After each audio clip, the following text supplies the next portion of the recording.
Brahmā Viṣṇurmaheshoham Umaskando Vināyaka Indrognischa Yamaschaham Nirṛti Varuno Nilaha. I am Brahmā, Viṣṇu and Maheśa. I am Uma, Skanda and Vināyaka. I am Indra, Agni and Yama. I am Nirṛti, Varuna and Vāyu. Kubero hang tateshano bhūvaḥ svarmahar Janaḥ Tapaḥ Satyam cha prithivi chapastejo nilopyaham. I am Kubera, similarly Īśāna, the worlds of Bhuvaḥ, Suvaḥ, Mahaḥ, Janaḥ, Tapaḥ and Satya. And I am the earth, and I am the waters, fire and air. Akashohang ravisomo nakshatrani grahastata prāṇakalas-tata mrityur amritang bhūtamapyaham. I am space. I am the sun, the moon, the stars. The planets, too, am I. I am vital breath, time, similarly death and immortality. I am the physical matter, too. Bhavyang bhavishyat kritsnang cha vishvang sarvatmakopyaham Om adau cha tata madhye bhūrbhuvasvastataiva cha Tatohang vishvaruposmi shirshang cha japatang sada. I am the past and the future. I am the universe in entirety. I am the sum and substance of everything. For those who silently chant, I am the prāṇava, Aum at the beginning.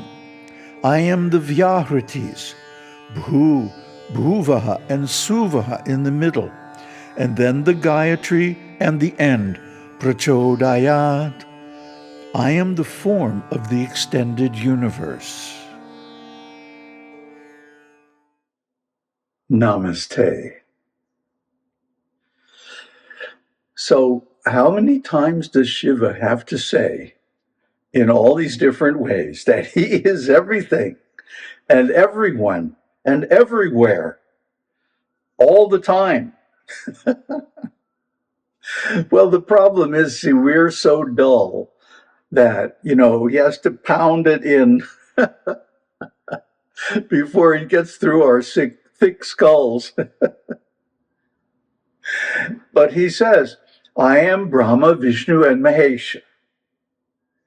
I am the three most important demigods, the basic modes of nature: goodness, passion, and ignorance. Viṣṇu represents goodness or maintenance. Brahmā is passion, the creation. And Maheśa or Rudra is dissolution, destruction, the mode of ignorance, tamaguna. All these three are always competing for supremacy in the material world. And Krishna describes in Bhagavad Gita, one will become prominent, and then the other one will supersede it. And then another one will come and become dominant again. Like we get up in the morning, we're all bright-eyed and bushy-tailed, right? Mode of passion. Then we have to get through our daily routine. That's the mode of goodness, the maintenance. See, and then in the evening, we wind down, relax, get some entertainment or whatever. That's the mode of tamoguna, the mode of ignorance. Maybe there's some intoxication involved. But you see, all these three modes are necessary for the creation, maintenance, and destruction of the universe. So, of course, there's a personality, there's an intelligence, there's an energy behind each one of these. And then he goes on to say, I'm Uma, Skanda, Vināyaka, Indra, Agni, Yama, Nirṛti, Varuna, Vāyu, Yama. He's everybody. He is all the functions of the universe. And it's his energy that is behind them all. Therefore, he controls them as well. So Śiva is not just, a statue on the altar, or a name in a book, or a mantra, or a belief. No, Śiva is the living, conscious intelligence and energy behind the entire cosmos. Otherwise, how could it exist? How could it go on, even a single day? The materialists want to say that, it's just physics and chemistry and chance, that resulted in this fabulous cosmic complex that we call the universe. But how is that possible? If you take a bunch of electronic parts and you put them in a box and you shake it real good, what's going to happen? Are you going to get a computer? Are you going to get anything useful at all? No. Because chance is not the process to reverse entropy. It only increases entropy, which means it increases disorder. And a functioning machine of any kind is a kind of order that is imposed on the material universe by intelligence. Somebody's intelligence. Obviously, the universe is not the creation of human intelligence, Or you'd have to put in a nickel to get the sun to rise. No, the universe is the product of superhuman intelligence.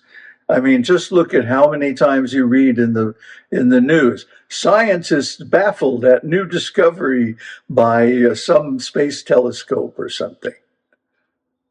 Isn't it? They're often baffled because their theories don't predict what is actually happening in the world. That means they don't understand it. They're ignorant. So they're always being surprised and baffled by some new discovery. They were such rascals.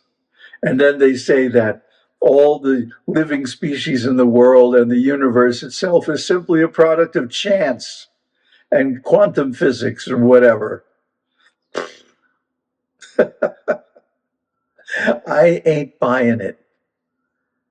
Because I know to actually make anything living or anything real or anything that functions requires intelligence, requires life, requires consciousness. Consciousness is the symptom of life. Intelligence is another symptom. Action in some kind of pattern that produces a specific result. That's not accidental. That's not chance. Chance is what makes the machines break down, not what builds them up. Come on, Mr. Scientist, Get your head out of your orifice. So, Śiva is all these things and more. He's all the demigods, all 33 million of them. He's the one who gives them the intelligence and the energy to control the various forces of nature. And he is the worlds, Bhuvaḥ, Suvaḥ, Mahaḥ, Janaḥ, Tapaḥ, Satya. All these are the worlds. They're called vyahritis. Vyaḥṛitis means a location where something takes place. I looked it up in the Sanskrit dictionary. And there are mainly 7 of them. But actually, there are millions of worlds, uncountable. We can see through telescopes. They're everywhere. They're so far away, we can't reach them. But we can see their traces. And it means that there are worlds upon worlds upon worlds, worlds within worlds, worlds beyond worlds, unlimitedly. See, this is Shiva's universe. This is Shiva's cosmos. It can't be a creation of chance. How ridiculous. Why those idiots, Well, the governments like it because then it makes us feel impotent. That, if everything is controlled by chance, then, what are my prospects of doing anything great, right? I might as well just give up now because the only thing that matters is chance. Just like the other day or last week, we had a real hit video about some astrology, about the eclipse, and it got like 50,000 views or something. Ridiculous. But, that happens once in a blue moon by chance. You can't count on chance. You can't build a career on it. You can't build a family on chance. You can't build a working machine based on chance. Huh? Even you might say, well, the roulette wheel is based on chance. But yeah, how often do you win at roulette? The machine is designed to defeat the customer. The house always wins. And in the universe, God always wins because he's in control of everything. So why these rascals are fighting God? Do they actually think they can win? If they do, then they're really idiots.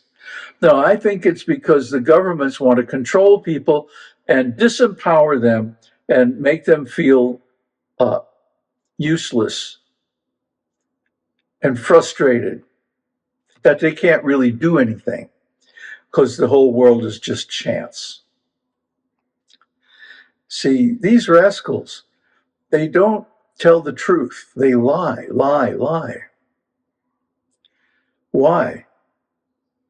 Just to get you to feel discouraged, to feel depressed, to feel useless. But if you cultivate a relationship with God in any form, and especially with Śiva, who is the root of them all, by his inner reciprocation with your worship and your devotion, you realize this is all nonsense. All this human thought and endeavor is just nonsense. Because the basic thought of it all is the thought, I am an individual living being. And that is illusion. That is the delusion. The one form of ignorance out of the triple form of ignorance that starts the whole dependent origination, the whole dependent arising that leads to suffering. Nothing but suffering.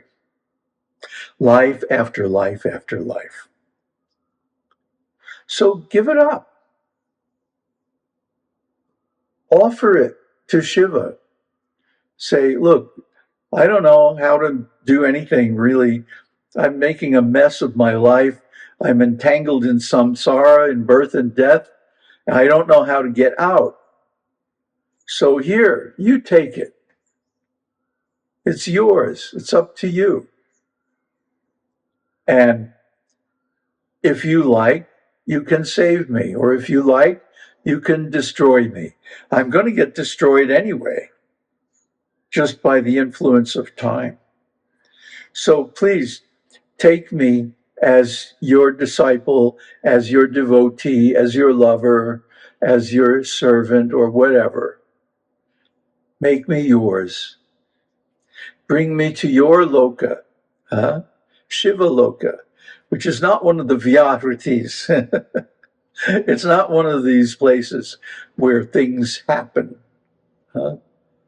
It's where Śiva lives in full consciousness and splendor with his beloved devotees, eternally engaging in pastimes of pleasure in many, many, many forms. For each devotee, he manifests a particular form, a particular set of pastimes, just for that devotee. So why are we mucking around in this dumb material world? Let's get out of here. Let's do the work. If we have any self-respect, let's not hold back. Let's do the sadhana, do the work to deserve to leave this place of suffering and go to the place where there is no suffering, at the lotus feet of Śiva. Aum Tat Sat. Aum Shakti Aum. Aum Namah Shivaya.